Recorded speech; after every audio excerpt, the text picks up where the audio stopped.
Assalamu alaikum wa rahmatullahi wa barakatuhu. Dear class, I hope you will be fine with the blessing of Allah. First of all, we read dua Rabbi Zidni Ilma. Dear class, आज chapter number 8 की नई exercise हम start करेंगे lesson number 46 में. The exercise is 8.4 और आपके सामने है. इसके क्वेश्चन नंबर 1 के हम 6 पार्ट करेंगे आपके सामने, और इसमें भी जिस तरह हमने 8.3 में मल्टीप्लिकेशन सीखी इसी तरह इसमें हमने मल्टीप्लिकेशन का अमल करना है.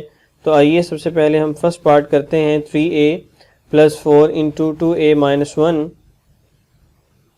हमारे पास ये फर्स्ट पार्ट है. इसमें हम सोल्यूशन लिखने के बाद दोबारा वैल्यू लिखेंगे और इस वैल्यू को फिर हम मल्टीप्लाई करेंगे. तो आप क्या करेंगे, इसमें मल्टीप्लाई कैसे करना है कि 3a को आप सबसे पहले लेंगे और इस पूरी वैल्यू के साथ मल्टीप्लाई करेंगे. किस तरह से, 3a को आप बाहर लिखेंगे और ये वाली जो पूरी वैल्यू है इसको एज इट इज़ इसके साथ लिखेंगे, और आगे प्लस का साइन है प्लस लिखेंगे, और आगे हमारे पास 4 है 4 को लिखा और इस पूरी वैल्यू को हमने एज इट इज़ लिख लिया. यहाँ तक समझ आ चुका होगा. फर्स्ट वैल्यू को लिखना है और इस पूरी वैल्यू को इसके साथ मल्टीप्लाई करना है. फिर इस नंबर को इस पूरी वैल्यू के साथ मल्टीप्लाई करना है. जो दरमियान में साइन होगा वो यहाँ पे लिख देंगे. इसके बाद हम इसको मल्टीप्लाई करते हैं कोफिशिएंट को कोफिशिएंट के साथ, वेरिएबल को वेरिएबल के साथ. कोफिशिएंट को कोफिशिएंट के साथ मल्टीप्लाई किया तो आंसर हमारे पास 3⁶ आ गया. वेरिएबल ए है, इधर भी वेरिएबल है, मल्टीप्लाई हो रहे हैं, बेस एक जैसी सेम है, तो ए की पावर क्या हो जाएगी 2. Very good class. माइनस का साइन वैसे ही आएगा. 3a को 1 के साथ मल्टीप्लाई करेंगे तो हमारे पास आंसर क्या आएगा 3a. अब इसकी मल्टीप्लिकेशन कंप्लीट हो गई. बस इतनी सिंपल सी मल्टीप्लिकेशन है जैसे हमने 8.3 में की. सिर्फ इसका एक नया अमल था कि जो वैल्यू अगर 2 आ जाए तो वहाँ पे यहाँ पे एक वैल्यू थी, यहाँ पे 2 दी गई हैं, तो इनको इस तरह से आप सेपरेट करके अलग करके लिख लेंगे. अब हम 4 को करेंगे तो बाहर प्लस का साइन है तो अंदर वाले साइन तब्दील वेरी गुड नहीं होंगे.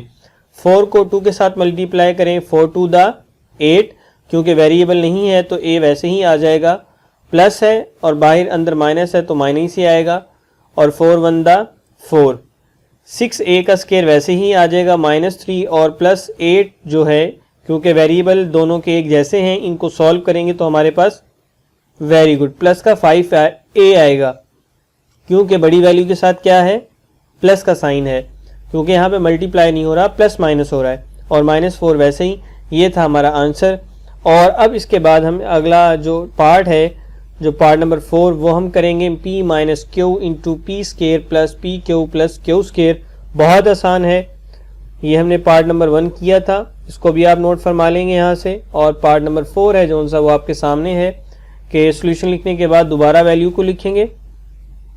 अब हमने p को, क्योंकि यहाँ पे 2 वैल्यूज़ हैं, पहले p को इस पूरी वैल्यू के साथ मल्टीप्लाई करेंगे जैसे आपके सामने है. p × जो पूरी वैल्यू थी उसको हमने लिखा, आगे माइनस है, माइनस का साइन लिखा, आगे क्यू है, क्यू लिखने के बाद अगली पूरी वैल्यू को हमने सेपरेट कर लिया.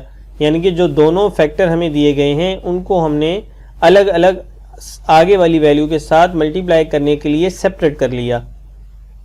अब हम इस को मल्टीप्लाई करेंगे. मल्टीप्लाई करने का तरीकाकार बिल्कुल वैसा ही है. p को p के साथ करेंगे, वेरिएबल सेम है तो p³ आ जाएगा, p की पावर क्यूब आ जाएगी, और p को फिर आगे प्लस का साइन ऐसे ही p को मल्टीप्लाई करेंगे. आगे p है यहाँ पे मौजूद, तो इस p के साथ जब मल्टीप्लाई होगा तो ये स्क्वायर हो जाएगा, और q क्योंकि इसके साथ कोई वेरिएबल और नहीं है q जैसा, तो ये वाला जो q है वैसे ही नीचे उतार लेंगे. प्लस का साइन वैसे ही आएगा, और इस p को इस q के साथ मल्टीप्लाई करेंगे तो क्योंकि वेरिएबल डिफरेंट है तो pq² आ जाएंगे. सिंपल. अब देखिए बाहर माइनस का साइन है तो अंदर वाले सारे साइन तब्दील हो जाएंगे. तो माइनस का साइन वैसे ही q p² या p² q दोनों तरह से लिखा जा सकता है, और क्योंकि अगर हम अल्फ़ाबेटिकल ऑर्डर में देखें तो p पहले आता है q बाद में, इसलिए हमने इस तरतीब से लिखा. प्लस था, माहिर माइनस होने की वजह से माइनस में तब्दील हो गया. q इसके साथ मल्टीप्लाई होगा, p वैसे ही आ जाएगा क्योंकि q इसमें मौजूद है, तो इस q के साथ मल्टीप्लाई होके q² बन गया. बाहर माइनस होने की वजह से ये साइन प्लस का माइनस में तब्दील हो गया, और q² के साथ जब मल्टीप्लाई हुआ तो q³ हो गया. तो डियर क्लास अब आगे देखिए, क्योंकि इनमें कटिंग भी हो रही है, P3 जैसी कोई वैल्यू इसमें मौजूद नहीं है, ना ही Q3 जैसी।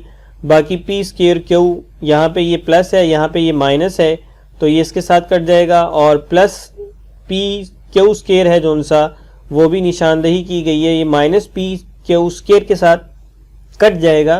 तो हमारे पास दो वैल्यूज़ बचेंगी, P क्यूब और माइनस Q क्यूब। तो इन दोनों वैल्यूज़ को हम नीचे लिखते हैं। तो डियर क्लास ये हमने इसको कटिंग करने के बाद हमने इसको लिख लिया P क्यूब और ये माइनस जी, बिल्कुल माइनस Q क्यूब। तो डियर क्लास ये हमारा आंसर आ गया। इसी तरह बाकी जो पार्ट्स हैं आपके वो आप करेंगे, यानी कि इसमें टोटल 12 पार्ट्स हैं, सिर्फ आपने 6 पार्ट करने हैं जो, और आपका होमवर्क है जो सा वो भी आप नोट फरमा लें अब कि एक्सरसाइज जो है वो आपने 8.4 थी, ये तो आपका पिछला काम। तो आपका जो आज का होमवर्क है एक्सरसाइज 8.4 क्वेश्चन नंबर 1 और पार्ट 1 से लेके आपने 6 तक आपने अपनी नोटबुक के ऊपर मुकम्मल करने हैं। इंशाल्लाह नेक्स्ट लेसन में नेक्स्ट जो बाकी पार्ट्स बच के हैं उनके साथ आपके साथ मुलाकात होगी। तब तक के लिए इजाज़त दीजिए। अल्लाह हाफिज़।